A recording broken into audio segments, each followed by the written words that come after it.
வணக்கம். Welcome to கதை திரட்டு audio books. இந்த வீடியோவில் நம்ம என்ன கதை கேட்க போகிறோம்னா தாம்பத்தியம் சிறுகதை. நம்ம சேனலை இது வரைக்கும் சப்ஸ்கிரைப் பண்ணாதவங்க சப்ஸ்கிரைப் பண்ணுங்க. பக்கத்தில் இருக்கிற பெல் ஐக்கானை கிளிக் பண்ணி ஆல்ங்கிற ஆப்ஷனை ப்ரெஸ் பண்ணுங்க. ஸோ தட் நான் போடுற கதைகளை உடனுக்குடனே நீங்கள் கேட்கலாம். வாங்க கதைக்குள்ளே போகலாம். காலை மணி 9. கதவை பூட்டிக்கொண்டு அவர்கள் இருவரும் தெருவில் இறங்கினார்கள். அந்த கணம் அவர்கள் இருவருக்கும் இடையே உள்ள அந்த ஒப்பந்தம் அமலுக்கு வந்தது. அது தினசரி வழக்கம். டெரிகாட்டன் பேண்ட், டெர்லின் சட்டை, கூலிங் கிளாஸ், மிடுக்கான நடை, இவையோடு அவனும் கலர் மேட்ச் ஆகிற உள்ளி உள்ளி சேலை, ஃபுல் வாயில் ஜாக்கெட், செருப்பு, கைப்பை, இவையுடன் அவளும். அந்த ஜோடி நடை தினம் வேடிக்கை பார்க்கப்படுகின்ற ஒன்று. கடந்த 3 வருடங்களாக அவர்கள் அப்படித்தான் புறப்படுகிறார்கள், வந்து சேர்கிறார்கள் என்றாலும் சிலரது கவனத்தை இன்னமும் ஈர்க்க தவறாத ஒன்று. சிலருக்கு அவர்கள் மேல் பொறாமை கூட, குறிப்பாக அவள் மேல். ஏனென்றால் அவள் உள்ளூர்காரி.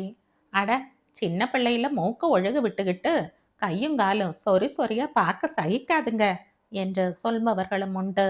அவங்க அம்மா பாவங்களை எடுத்து காப்பாத்துச்சுங்க என்பவர்களும் உண்டு. அவர்கள் இருவரும் அரசு ஊழியர்கள். அங்கிருந்து 5 மைலில் இருக்கும் முத்துப்பட்டி பஞ்சாயத்து யூனியனில் வேலை பார்க்கிறார்கள். அவன் கேஷியர், அவள் டைப்பிஸ்ட். வீட்டு வசதிக்காக இங்கு தங்கி அங்கு தினம் பஸ்ஸில் போய் வந்தார்கள். அவர்கள் இருவரும் தெருவில் வரும்போது எதிர்ப்படும் சிலர் புன்னகை செய்வார்கள். சிலர், என்ன புறப்பட்டாச்சா என்று கேட்பார்கள். அவன் மிடுக்காக தலையாட்டுவான். அந்த மிடுக்கு கொஞ்சம் அதிகம்தான். நான் பெரிய ஆள் என்பதால் தான் சின்ன மனிதர்களாகிய நீங்கள் இப்படி கேட்கிறீர்கள் என்று சொல்கிற மாதிரியான மிடுக்கு. யாராவது அவளிடம் அப்படி கேட்டால் அவள் பதிலாக ஒரு பாதி சிரிப்பு சிரிப்பாள். அது அழகாக இருக்கும். அது பல நேரங்களில் அவனுக்கு எரிச்சல் தருகிற சிரிப்பு. காட்டா மூட்டாங்கிட்ட எல்லாம் போய் பல்ல காட்டிக்கிட்டு. அவர்கள் கிறிஸ்தவர்கள். அவள் ஆதி கிறிஸ்தவச்சி. அவன் பாதியில் கிறிஸ்தவன் ஆனவன். அதாவது இவளை கட்டுவதற்காக அப்படியானவன். அவர்கள் 9:10க்கெல்லாம் பஸ் ஸ்டாப் வந்து விட்டார்கள்.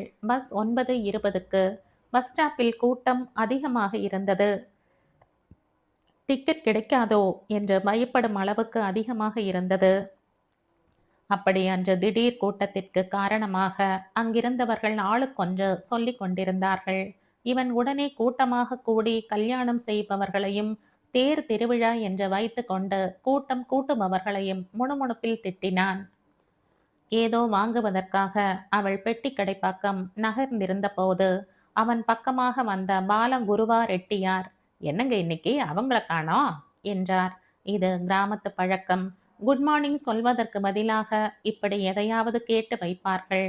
அவன் வழக்கப்படி கௌரவமாகவும் விரைப்பாகவும் வந்திருக்காங்க என்றான். அவன் வெளியிடங்களில் அவளை குறித்து பேசும்போது மரியாதையாக அவங்க என்றுதான் சொல்வான். அவள் அவனை எங்க சார் என்பாள். 9:20 பஸ் 9:40க்கு வந்தது.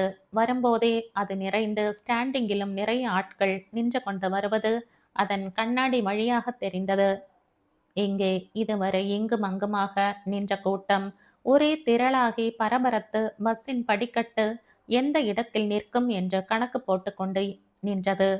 பஸ் நின்றபோது நெருக்கி அடித்து முண்டி ஏறப்போய், யாரும் ஏறாதீங்க என்ற கண்டக்டரின் கண்டிப்பான கட்டளையால் தயங்கி ஏறாமல் அண்ணாந்து கொண்டு நின்றது. அவனும் அவளும் கூட அங்கே ஓடி வந்திருந்தார்கள். அவள் பஸ் பிடியின் இடதுபுற கம்பியை பிடித்து கொண்டிருந்த பாலகுருவா ரெட்டியாருக்கு அடுத்தபடியாக பஸ் படியில் உரசியபடி நின்று கொண்டிருந்தாள். அவன் கொஞ்சம் கொஞ்சமாக பின் வாங்கி கூட்டத்தின் கடைசிக்கு வந்து விட்டான். பஸ் ஸ்டாப்பில் கூட்டத்திற்கு பின்னால் சற்று தள்ளி நின்று கொண்டிருந்த பார்த்தசாரதி எனும் இளைஞன், கண்டக்டர் சாருக்கு 2 டிக்கெட் போடு, ஆபீஸ் டிக்கெட் என்று பலமாக சொன்னான். சொல்லிவிட்டு அவளை பார்த்தான். அவள் அந்த பாதி சிரிப்பை காட்டினாள். இவனுக்கு பொசு பொசுவென்று வந்தது. பார்த்தசாரதி அங்கே சும்மா நின்று கொண்டிருந்தான். அவன் பஸ்ஸிற்கு போவதாக இருந்தால் கம்பியை பிடித்து கொண்டிருக்கும் முதல் ஆளாக அவன்தான் இருப்பான். அப்போது வாயில் சாரும் வராது, மோரும் வராது. பஸ்ஸில் இருந்து 4-5 பேர் இறங்கினார்கள். அவர்கள் இறங்கியதும் கண்டக்டர் இடது காலை நீட்டி வாசலை குறுக்காக அடைத்து கொண்டு, இடமில்ல என்றான்.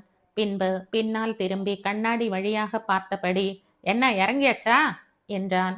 மேலே டாப்பில் எதையோ போட்டுவிட்டு ஒரு ஆள் ஏணி வழியாக இறங்கிக் கொண்டிருந்தான். கண்டக்டர் பார்க்க நேர்ந்த சந்தர்ப்பத்தில் அவள் தன் பாதி சிரிப்போடு கையை உயர்த்தி 2 விரல்களை காட்டினாள். கண்டக்டர் சிரித்தபடி, "இல்லைங்க, நான் உதயசூரியன்" என்றான். தேர்தலுக்கு 2, 3 நாள்தான் இருந்ததால் அதை பார்த்தவர்கள் புரிந்து கொண்டு சிரித்தார்கள். அவள் அரை சிரிப்பை முக்கால் சிரிப்பாக்கினாள். கண்டக்டர் மறுபடியும் ஒரு முறை அவளை பார்த்து கொண்டான். பின்புறம் ஏணியில் இருந்து இறங்கிய ஆள் வந்து பஸ்ஸில் ஏறிக்கொண்டதும் கண்டக்டர் அவளை பார்த்து, "நீங்க 2 பேரும் வாங்க" என்றான். பஸ் புறப்பட்டதும் கண்டக்டருக்கு இடம் போடும் பிரச்சனை. எப்படியோ ஆட்டை தூக்கி குட்டியில் போட்டு, குட்டியை தூக்கி ஆட்டில் போட்டு அவளுக்கு ஒரு இடம் கொடுத்தான். கடைசியாக அவள் உட்கார்ந்த சீட்டில் ஒரு இடம் பாக்கி விழுந்தது. நிற்பவர்களில் பெண்கள் இல்லை. யாரோ ஒருவர், "சார் அங்க உட்காரட்டும்" என்ற யோசனை சொன்னார். அதன் பேரில் பின்னால் நின்று கொண்டிருந்த இவன் வந்து அவள் பக்கத்தில் உட்கார்ந்து கொண்டான். பஸ்ஸில் வந்த சிலர் தம்பதிகள் என்றாலே அவர்களை ஒப்பிட்டு பார்க்கும் பழக்கத்தில் இவர்களை பார்த்தார்கள். இதை உணர்ந்த அவன் இன்னும் கொஞ்சம் ட்ரிம்மாக உட்கார்ந்து கொண்டு பஸ் கண்ணாடி வழியாக நேரே ரோட்டை பார்த்தான். அவர்கள் அலுவலக காம்பவுண்டிற்குள் நுழைந்தபோது வராண்டாவில் நின்று சில அலுவலக ஊழியர்கள் பேசிக் கொண்டிருந்தார்கள். அவர்கள் இவர்களை கண்டதும் ஏதோ பேசிவிட்டு பிறகு சிரித்தார்கள். இவர்களை பார்த்தே சிரித்தார்கள். இவன் வந்து படி ஏறியபடியே, "என்ன?" என்றான். அட்டெண்டர் கிருஷ்ணன் சிரித்தபடியே, "இப்ப எங்களுக்கு ஒரு சந்தேகம் சார். இப்ப இவங்க" என்று அவளை காட்டி, "நம்ம ஆபீஸ் டைப்பிஸ்டா இல்ல மிஸ்ஸஸ் கேஷியரான்னு" என்றான். புருஷனும் மனைவியும் வெறுமனே சிரித்தார்கள். டெப்போ கிளார்க் ஜெகநாதன், "நான் சொல்றேன். டைப்ரைட்டர் முன்னால் உட்கார்ந்துருக்கிறப்ப டைப்பிஸ்ட், எந்திரிச்சிட்டா மிஸ்ஸஸ் கேஷியர்" என்றான். எஸ்டாப்ளிஷ்மெண்ட் மகாலிங்கம் உடனே, "ஆனா அதே சமயத்துல இவர் சீட்ல உட்கார்ந்துருக்கணும், இல்லனா மிஸ்ஸஸ் ராஜமாணிக்கம் ஆயிடுவாங்க" என்றான். எல்லோரும் சிரித்தனர். பிறகு அவர்கள் ஒரு பெண்ணை அவள் கணவன் பெயரை சொல்லி இன்னார் மிஸ்ஸஸ் என்று சொல்லும்போது ஒரு ஆணை மட்டும் ஏன் சுயம்புவாக மிஸ்டர் என்று சொல்ல வேண்டும்? அவனை ஏன் மிஸ்டர் பிலோமினா என்று கூப்பிடக்கூடாது என்று கேட்டார்கள். இவர்கள் சிரித்தபடியே உள்ளே போனார்கள். அவன் சிரிப்பில் பாதி உங்களுக்கு என்ன வேலை என்கிற தோரணை, அவள் சிரிப்பில் அப்படியெல்லாம் நானும் உங்களைப் போல கலகலவென்று பேசிவிடக் கூடாது, முடியாது என்ற சாயல். அவர்கள் இருவரும் மேனேஜர் மேஜைக்கு சென்று வருகை பதிவேட்டில் கையெழுத்து போடவும் அங்கே மேனேஜர் வரவும் சரியாக இருந்தது. அவள் தன் மேஜைக்கும் அவன் தன் அறைக்கும் சென்றார்கள். அவள் டைப் ரைட்டர் முன்னால் உட்கார்ந்து சுமார் 15 நிமிஷங்கள் வரை உருப்படியாக ஒன்றும் ஆரம்பிக்கவில்லை. ஏதோ இப்படியும் அப்படியுமாக பொழுதை போக்கிக் கொண்டிருந்தாள். பிறகும் மனமில்லாமல் டைப் ரைட்டரில் கார்பனோடு சில பேப்பர்களை சொருகினாள். அவளுக்கு எதிரே 2 மேஜை தள்ளி அந்த ஹாலில் கடைசியாக உட்கார்ந்திருக்கும் டெஸ்பாட்ச் கிருஷ்ணன் 2 முறை அவளை பார்த்தான். அவன் அந்த அலுவலகத்தில் 5 வருஷங்களாக அட்டெண்டராக இருப்பவன். அவனுக்கு அவளை பார்க்கும்போது இவள் 3 வருஷங்களுக்கு முன்பிருந்த பிலோமினா தானா என்று வந்தது. இதை அவர்கள் வராண்டாவில் நின்று பேசிக் கொண்டிருந்த போதே, அவள் தன் கணவன் பின்னால் நின்று வெறுமனே சிரித்துவிட்டு போன போதே நினைத்தான். அவனுக்கு நிச்சயமாக தோன்றியது, இவள் 3 வருஷங்களுக்கு முன் இருந்த அந்த பிலோமினா அல்ல. அவளாக இருந்திருந்தால் அவளும் இவர்களோடு சேர்ந்து ஜோக் அடித்திருப்பாள், கலகலவென்று சிரித்திருப்பாள். அப்போதெல்லாம் அவள் முகத்தில் அலாதியானதொரு களி துள்ளல் இருக்கும். ஒரு தடவை அவள் இதே டைப்ரைட்டர் முன்னால் உட்கார்ந்து கொண்டு அடித்த ஜோக் இன்னும் அவன் நெஞ்சில் பசுமையாக இருந்தது. அப்போது ராஜமாணிக்கம் இந்த அலுவலகத்தில் வேலை பார்க்கவில்லை, சாயக்காடு யூனியனில் இருந்தான். அவன் இங்கு மாற்றலாகி வந்ததும் தான் இருவரும் காதலித்து கல்யாணம் செய்து கொண்டார்கள். அதற்கு முன் இந்த அலுவலகத்தில் சோஷியல் வெல்ஃபேர் ஒர்க்கராக இருந்த சாமி சுப்பிரமணியம் உபத்தொழிலாக கல்யாண தரகு செய்து வந்தார். அவர் இவளுக்கு ஒரு வரன் பார்த்தார். அந்த வரன் மதுரை LICயில் வேலை பார்த்தான். கல்யாண பேச்சு ஆரம்ப நிலையில் இருந்தபோது பெண் பார்க்க ஒரு நாளைக்கு அவன் இந்த ஆபீஸ் வருவதாக இருந்தது. ஆனால் அப்படி சொன்னபடி அவனால் 2 முறை வர முடியாமல் போய்விட்டது. ஒரு நாள் அலுவலகம் முழுவதும் நிரம்பி வழிந்து கொண்டிருந்த போது இவள் சத்தம் போட்டு சாமி சுப்பிரமணியத்திடம் கேட்டாள், என்ன சார், உங்க மாப்பிள எப்ப சார் வரப்போறாரு? அடுத்த தடவ அவரு பொண்ணு பார்க்க வரப்போறாரா? இல்ல நான் மாப்பிள பார்க்க அங்க வரவான்னு கேட்டுட்டு வந்துடுங்க. இதைக் கேட்டு அந்த அலுவலகமே வெடித்து சிரித்தது. இதை சொல்லிவிட்டு அவளும் அதே விகிதத்தில் சிரித்தாள். 2 மெட்டர்னிட்டி அசிஸ்டண்டுகள் மேனேஜர் மேஜை வரை வந்து அந்த ஹாலில் யாரையோ தேடிவிட்டு போனார்கள். டைப் செய்து கொண்டிருந்த பிலோமினா அவர்களை கவனிக்கவில்லை. கிருஷ்ணன் பார்த்தான். அவர்களில் ஒருத்தி போவூர் மங்களம். சுமார் 3 மாதங்களுக்கு முன் அவளுக்கும் பிலோமினாவுக்கும் ஈவோக்கள் ஹாலில் வைத்து நடந்த சண்டையையும் அதில் ராஜமாணிக்கமும் கலந்து கொள்ள முடிவு மிகவும் அசிங்கமாகி போனதையும் அவன் நினைத்து கொண்டான். ஒரு நாள் பிலோமினா இந்த ஹாலில் குடி தண்ணீர் தீர்ந்து விட்டதென்று ஈவோஸ் ஹாலுக்கு வந்தாள். அங்கே எப்போதும் 10 பேர் இருந்து கொண்டிருப்பார்கள். பெரிய பீரோக்கள் அப்படியும் இப்படியுமாக நிறுத்தப்பட்டிருக்கும். அங்கே ஒருவர் இருப்பதை ஒருவர் கவனிக்காமல் இருந்து விடவும் வாய்ப்பு உண்டு. பிலோமினா வந்தபோது அங்கு ஒரு மூலையில் நின்று 4-5 மெட்டர்னிட்டி அசிஸ்டண்டுகள் பேசிக் கொண்டிருந்தார்கள். அவர்களில் போவூர் மங்களமும் ஒருத்தி. அவர்கள் பிலோமினா வந்ததை கவனிக்கவில்லை. அவர்களுக்கு ஏதோ பயணப்படி பாஸ் ஆகி வந்திருந்தது. அதை வாங்க வந்திருந்தார்கள். ராஜமாணிக்கம் பொதுவாக மனிதர்களை மதிக்காதவன். அதிலும் சீட்டில் முன் உட்கார்ந்து விட்டால் கமிஷனரையே மதிக்க மாட்டான். சும்மாவா? பணம் அல்லவா எல்லோருக்கும் கொடுக்கிறான். அப்படி இருக்க இந்த அற்ப மெட்டர்னிட்டி அசிஸ்டண்டுகளை மதிப்பானா? இவர்கள் போய் பணம் கேட்டபோது அப்புறம் என்று சொல்லிவிட்டான். பேசிக்கொண்டிருந்தவர்களிடம் புதிதாக வந்து சேர்ந்த அவர்களில் ஒருத்தி, என்ன பணம் வாங்கியாச்சா என்றாள். அதற்கு இந்த போவூர் மங்களம், அந்த கடாயன் அவங்க அப்பன் வீட்டு பணத்தை அதுக்குள்ள வெளியே எடுத்துடுவானா என்றாள். அவர்கள் மெதுவாக சிரித்தார்கள். இதை கேட்ட பிலோமினா உடனே சட்டென்று முகம் சிவக்க, மரியாதையா பேசுடி, நீ நினைச்ச உடனே கொடுக்க நீயா சம்பளம் கொடுத்து வச்சிருக்க என்றாள். அவளை அங்கு கண்ட அவர்கள் திகைத்தார்கள். இருந்தாலும் மங்களம் லேசுப்பட்டவள் அல்ல. அவளுக்கு பட்டப்பெயர் போவூர் ரவுடி. சண்டை சச்சரவுகள் அவளுக்கு மிக்சர் காரா பூந்தி மாதிரி. எதையும் லேசில் விட்டு கொடுக்க மாட்டாள். அவள் விரைப்பாக, ஒன்னும் மோசம் போயிடல, அவரும் எங்களை காணாதப்பா அவளை கூப்பிடு இவளை கூப்பிடுன்னு தான் சொல்லிக்கிட்டு இருக்காரு என்றாள். இதைத் தொடர்ந்து இருவருக்கும் காரமான வாக்குவாதம் நடந்து கொண்டிருந்த போது விஷயம் தெரிந்து ராஜமாணிக்கம் வேகமாக வந்தான். வரும்போதே என்ன ஏதென்ற நிதானம் இல்லாது, தூக்கி போட்டு மிதிச்சா ரவுடி பட்டமெல்லாம் பறந்து போயிடும் என்று சொல்லிக்கொண்டே வந்தான். இதை கேட்ட மற்றவர்கள் எல்லாம் என்ன நடக்குமோ என்று பயந்துவிட்ட போதிலும் மங்களம் மட்டும் எதிர்த்து, எங்கடா மிதிடா பார்க்கலாம் என்று முன்னே வந்தாள். இது சில பெண்களின் துருப்புச் சீட்டு. ஒரு ஆணை பார்த்து அடா என்று சொல்வதோடு அடிடா பார்க்கலாம் என்று சொல்லிவிட்டால் சரியானபடி அவமானப்படுத்தியதாகவும் இருக்கும். அதோடு நாளைக்கு 4 பேர் என்ன இருந்தாலும் பொம்பளை மேல கை வைக்கலாமா என்று கேட்பார்கள் என்று யாரும் அடிக்கப் போவதும் இல்லை. பொதுவாக அந்த இடத்தில் எல்லா ஆண்களும் திகைத்து போவார்கள்.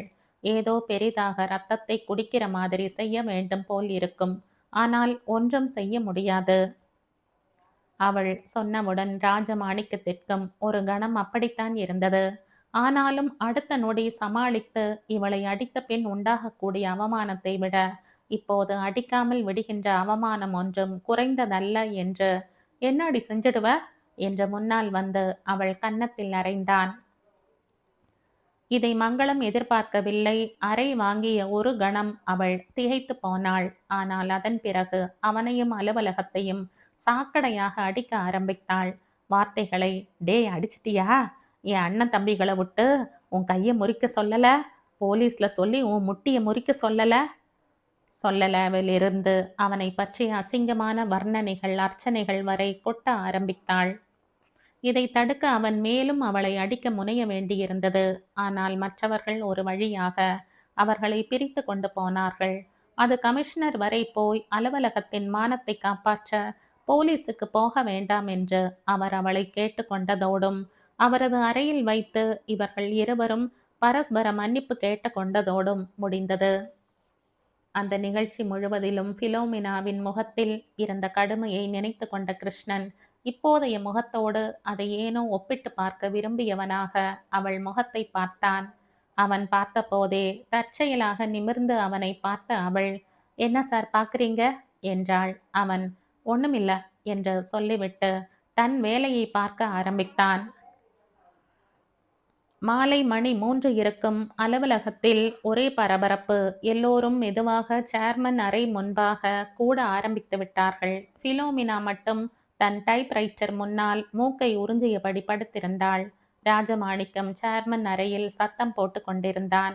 சேர்மன் பதிலுக்கு மிக மெதுவாக பேசியதால் வெளியே நின்று கொண்டிருந்தவர்களுக்கு விஷயம் சரியாக விளங்கவில்லை.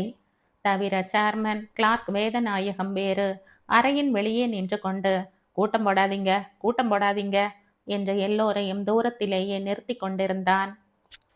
ஒரு கட்டத்தில் ராஜமாணிக்கம், அவ என்னோட ஒய்ஃபுங்கிறதையானாலும் நீங்க நினைச்சு பார்த்துருக்கணும் என்று கத்தியதும் அவரும் பதிலுக்கு, அதனால தானையா அதை விட்டதே, இல்லாட்டி அது பேசின பேச்சுக்கு நடந்திருக்கிறதே வேற என்று உரத்து சொன்னதும் மட்டும் தெளிவாக கேட்டது.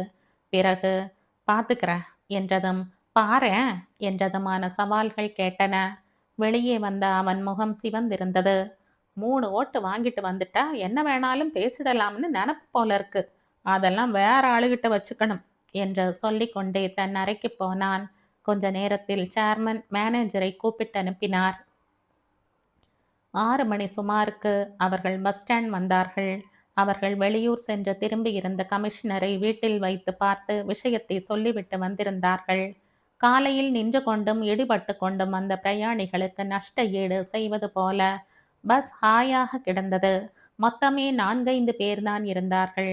இவர்கள் இருவருமே ஏறி ஒரு சீற்றில் உட்கார்ந்து கொண்டார்கள். ஊர் வந்ததும் காலையில் போலவே ஜோடியாக வீடு வந்தார்கள். பூட்டை திறந்தார்கள். பூட்டை திறந்ததும் காலை ஒப்பந்தம் தானாக முறிந்தது. அவன் சென்று சட்டையை கழட்டிவிட்டு முகத்தை கழுவி உடம்பெல்லாம் அரை டின் பவுடரை கொட்டி கொண்டு நிலைப்படிக்கு வந்து யாரோ வரப்போகிறவனை அடிக்க காத்திருப்பவனைப் போல இடுப்பில் கையை வைத்து கொண்டு நின்றான். அப்புறம் உள்ளும் வெளியுமாக நடந்து கொண்டான். அவள் நேராக அப்படியே சேலை கூட மாற்றாமல் போய் ஈசி சேரில் சாய்ந்து கண்ணை மூடிக்கொண்டாள். இருவரும் வெகுநேரம் பேசவில்லை. பொது எதிரி போன்ற ஒருவனோடு இருவரும் இணைந்து சண்டை போட்டு வந்திருக்கும் போது சாதாரணமாக உண்டாகி இருக்கக்கூடிய ஒரு பற்றுதல் கூட அங்கே இல்லை. ஒரு அரை மணி நேரத்தில் பால்கார பெண் வந்து பால் வைத்து விட்டு போனாள். அது ஒரு 1/4 மணி நேரம் வைத்த இடத்திலேயே இருந்தது. இவன் முடிவாக உள்ளே வந்து வேறு திசையில் பார்த்து கொண்டு, சோறாக்கலையா என்றான். அவள் மெதுவாக கண்ணை திறக்காமல், ஆ, ஆக்கலாம் என்றாள். அவன் கடிகாரத்தை பார்த்தபடியே, எப்ப ஆக்கிறது, எப்ப திங்கிறது என்றான். அவள் அதே பழைய நிதானத்தோடு, என்ன செய்யறது, எனக்கு மட்டும் கையும் காலும் இரும்புலையா அடிச்சு போட்டிருக்கு என்றாள். அவன் முகம் இறுகியது. பழையபடி உள்ளும் வெளியுமாக நடக்க ஆரம்பித்தான். மேலும் சுமார் 10 நிமிஷம் சென்றதும் அவள் எழுந்து அடுப்படிக்கு போனாள். ஸ்டவ்வை பற்ற வைத்து அது பிடித்ததும் காற்றடித்து பால் பாத்திரத்தை வைத்தாள். பால் காய்ந்ததும் அதை இறக்கிவிட்டு ஸ்டவ்வில் உலை பானையை வைத்தாள். பிறகு அரிசி களைய ஆரம்பித்தாள். அப்போது அவன் அங்கு வந்து நின்றான்.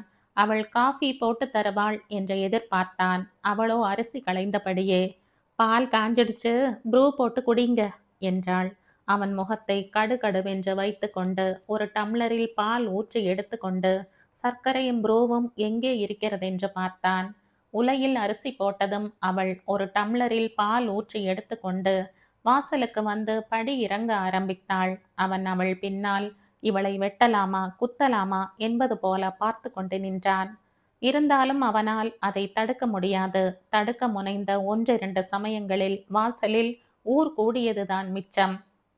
அந்த தெருவில் 3 வீடு தள்ளி அவள் அக்காள் இருக்கிறாள். அக்காக்காரி சீக்காளி. சமீபத்தில் 1 மாதமாக அவள் ஆஸ்பத்திரியில் இருந்தாள். அவள் புருஷனுக்கு ஹோட்டல் சாப்பாடு. அவனுக்கு இரவில் பால் காய்ச்சி கொடுக்கும் பொறுப்பை மட்டும் இவள் ஏற்றுக்கொண்டிருந்தாள். ஒரு தடவை இவன் கத்தினான், ஏன் யாராச்சும் பசங்க கிட்ட கொடுத்து விடக்கூடாதா? அவளும் பதிலுக்கு கத்தினாள், நான் போனா அக்காவை போய் பார்த்தீங்களா, எப்படி இருக்குன்னு 2 வார்த்தை கேட்டுட்டு வருவேன். அவள் சென்று 15 நிமிஷம் கழித்து திரும்பி வந்தாள். அதுவரை எங்கே இவன் சட்டியில் விழுந்த அரிசியாய் உள்ளே பொரிந்து கொண்டிருந்தான். அவள் வந்து சமையற்கட்டிற்குள் நுழைய போன போது, கள்ள புருஷனோட கொஞ்சிட்டு வந்தாச்சா என்றான். அவள் நின்று திரும்பி ஒரு கணம் நிதானித்து விட்டு அடக்கி ஆத்திரமாக, ஆமாண்டா, டேஷ் பயலே என்று அவன் பிறந்த ஜாதியையும் சேர்த்து சொன்னாள். இது அவளது சமீபத்திய பழக்கம். அவனை பலமாக அடிப்பதற்குரிய பெரிய ஆயுதமாக இதை அவள் கண்டுபிடித்திருந்தாள். அவன் ஜாதிகள் இல்லை என்று நினைப்பவனோ அல்லது தன் ஜாதி வேறு எதற்கும் சளைத்தது அல்லவென்று நிமிர்ந்து நின்று குரல் எழுப்புபவனோ அல்லன். ஏதோ ஒன்றின் நிழலில் தன்னை மறைத்து கொண்டால் போதும் என்று நினைப்பவன். அதன் காரணமாகத்தான் ஆண்டி என்ற இயற்பெயரை கூட ராஜமாணிக்கம் என்று மாற்றியிருந்தான். பிற்பாடு அவள் காரணமாக மதம் மாற வேண்டி வந்தபோது அவனுக்கு உண்டான இன்னொரு பெரிய சந்தோஷம் தன் ஜாதி பிரச்சனைக்கு ஒரு நிரந்தர தீர்வு கிடைக்கிறது என்பதுதான். ரெட்டியார் சிவப்பாக இருப்பதில் அவனுக்கு ஒரே சமயத்தில் பெருமையும் உண்டு, உறுத்தலும் உண்டு. யாராவது பழையதை நினைவூட்டும் உறவினர்களை கண்டால் கூட அவனுக்கு எரிச்சலாக வரும். இந்த லட்சணத்தில் அவன் பழைய ஜாதியை சொல்லி அதுவும் தானே திட்டினால் அவனுக்கு எப்படி இருக்கும் என்று அவளுக்கு சென்ற வார சண்டையின் போது தோன்றியது. அதை பரீட்சித்து பார்த்து வெற்றியும் கண்டிருந்தாள். அவன் துள்ளி எழுந்து பாய்ந்து வந்து அவள் தலைமயிரை பற்றி வலது கையால் அவள் கன்னத்தில் அறைந்தான். சொல்லுவியா என்று கேட்டான். அவள் ரத்தம் தெறிக்கும் அந்த அடியை வாங்கிக் கொண்டு நிமிர்ந்து அவன் முகத்தை பார்த்தாள். அவன் முகம் சிவந்து கண்ணி நின்றது. அது அவனை காட்டிக் கொடுத்தது. தான் அடித்த அடியும் சாதாரணமானதல்ல என்பது அவளுக்கு புரிந்தது. ஆகவே அந்த அஸ்திரத்தையே திரும்பவும் செலுத்தினாள். அழுத்தம் திருத்தமாக சொன்னாள். டேஷ் பயலே. அவன் பின்னும் ஆத்திரத்துடன் அவள் தலையை கீழே அழுத்தி முதுகில் அடித்தான். சொல்லுவியா? டேஷ் பயலே. குத்தினான். டேஷ் பயலே. அவன் முடியை இழுத்து ஆட்டி அங்கும் இங்கும் அலைக்கழித்தான். மீண்டும் மீண்டும் அடித்தான், குத்தினான். அவள் அவனது ஒவ்வொரு செயலின் போதும் அதையே விடாது சொல்லிக் கொண்டிருந்தாள். கையாலும் சொல்லாலுமான இந்த போர் சில நிமிஷங்கள் நீடித்தது. ஆனால் என்ன ஆனாலும் சரி, இந்த போரில் தான் தோற்கப் போவதில்லை என்று அவள் உறுதி எடுத்து விட்டதாக தெரிந்தது. அவன் அடிகளுக்கு தகுந்த மாதிரி அவள் குரலும் உயர்ந்து கொண்டே போனது. கடைசியில் அவனுக்குத்தான் பயம் வந்தது. இனி பயன் இல்லை, ஊரை கூட்டி விடுவாள், கூட்டி அவர்களிடம் இதை சொல்வாள் என்ற பயந்தான். ஆகையால் களத்தில் இருந்து தானே வாபஸாக நினைத்து அவளை ஒரு மூலையில் தள்ளிவிட்டு முறைத்து கொண்டு நின்றான். அவள் தள்ளாடி போய் தொப்பென்று விழுந்தாள். இருந்தாலும் எழுந்து உட்கார்ந்து கொண்டு தலையை தூக்கி சொன்னாள். டேஷ் பயலே. அவனுக்கு ஓடி அப்படியே மிதிக்கலாமா என்று வந்தது. ஆனால் யாரோ கூப்பிட்டு அதெல்லாம் பிரயோஜனமில்லை என்று சொன்னது போல் தன்னை அடக்கி கொண்டு, இரு 2 நாளையில் உனக்கு ஒரு வழி பண்றேன் என்று சொல்லிவிட்டு நாற்காலிக்கு போனான். நாற்காலியில் வெகு நேரம் உட்கார்ந்திருந்தான். அவள் சிறிது நேரம் சென்றதும் அந்த இடத்திலேயே படுத்து கொண்டாள். உடல் வெந்த புண்ணாய் வலித்தது. ஆனால் தான் மட்டும் அடி வாங்கி விடவில்லை என்ற நினைப்பு அந்த வலிக்கு ஓரளவு ஒத்தடமாக இருந்தது. இருந்தாலும் போராட்டத்தின் போது வராத கண்ணீர் இப்போது வந்து தரையில் தேங்கியது.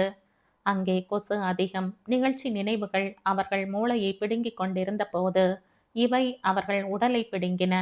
கடைசியாக அவன் எழுந்து அடுப்படிக்கு வந்தான். ஸ்டவ்வும் உலையும் தன்னால் நின்று போயிருந்தன. அவன் ஒரு டம்ளர் தண்ணீர் குடித்துவிட்டு வந்து கட்டிலில் படுக்கையை விரித்து கொசு வலையை தொங்க விட்டு கொண்டு படுத்தான். கொசு கூட்டம் முழுவதும் அவள் மேல் திரும்பியது. சிறிது நேரத்தில் அவளும் எழுந்து தான் படுக்கும் இடத்திற்கு சென்று படுக்கையை போட்டு கொசு வலையை கட்டி கொண்டு படுத்தாள். நீண்ட நேரம், மிக நீண்ட நேரம் அவளுக்கு தூக்கம் வரவில்லை. இப்போது மணி 1 அல்லது 1:30 இருக்கலாம் என்று அவள் நினைத்த போது கூட தூக்கம் வரவில்லை. நிகழ்ச்சி நினைவுகளின் மையம் பலவீனம் அடைந்து இதர சாதாரண விஷயங்கள் இடையிடையே வந்தபோது கூட தூக்கம் வரவில்லை. மாலை சேர்மன் கேட்டதும் தொடர்ந்து நடந்ததும் வந்தன. நாளை செய்தாக வேண்டிய வேலைகள் வந்தன. சென்ற ஆண்டு உண்டான அபார்ஷன் வந்தது. தூக்கம் மட்டும் வரவில்லை. இப்போது வாங்கிய அடிகளை விட இந்த தூக்கமின்மை அதிக வேதனையை தர ஆரம்பித்தது. ஏதோ 10ஓடு 11ஆக உடல் உறவும் நினைவில் வந்தது. அவள் சட்டென்று அதற்காக தன் மேலேயே எரிச்சல் பட்டாள். அதையா, இனிமேலா, இவனோடா என்று நினைத்தாள். இனி செத்தாலும் அது மட்டும் கூடாதென்று உறுதி செய்து கொண்டாள். ஆனால் இப்படிப்பட்ட முன்னைய உறுதிகள் தகர்ந்து போனதும் நினைவுக்கு வந்தது. விரோதமும் குரோதமும் கொப்பளித்து நின்ற சில நாட்களிலேயே இன்னும் அவை நீரு பூத்த நெருப்பாக இருந்த போதே அவர்கள் கணவன் மனைவியாக இருந்ததுண்டு. அதில் வியப்பு என்னவென்றால், ஒரு காலத்தில் அவர்கள் இரவிலும் கூட கணவன் மனைவியாக இருந்தார்களே, அந்த நாட்களில் நடந்தது போலவே காரியங்கள் சென்று முடிந்ததுதான். இப்போதும் கூட அது எப்படி சாத்தியமாகிறதென்ற வியப்புதான். ஆனால் இப்போது ஏதோ மங்கலாக, நிரவலாக அதற்கு விடை போல் ஒன்று தெளிந்தும் தெளியாமலும் இருந்தது. கடைசியாக அவள் மெதுவாக கண் அயர்ந்தாள். எப்படித்தான் கொசுவலையை கட்டினாலும் விடிவதற்குள் எப்படியோ 2 கொசுக்கள் உள்ளே வந்துவிடத்தான் செய்கின்றன. அப்படி வந்து இதுவரை இப்படியும் அப்படியுமாக இருந்த 2 கொசுக்கள் அவள் உறங்கிவிட்டதும் நிம்மதியாக அவள் மேல் போய் உட்கார்ந்தன. இனி அவை கொஞ்சம் ரத்தம் குடிக்கும். குடித்த பிறகுதான் வெளியே போக வழி இல்லாதது அவைகளுக்கு தெரியும். பிறகு வலையின் சுவர்களில் அங்கும் இங்கும் சென்று மோதும். கடைசியாக ஒரு மூலையில் உயரத்தில் சென்று பிராண்டி பார்க்கும். காலையில் அந்த வலை சுருட்டப்படும் வரை அங்கேயே உட்கார்ந்து விடுதலைக்காக தியானம் செய்து கொண்டிருக்கும்.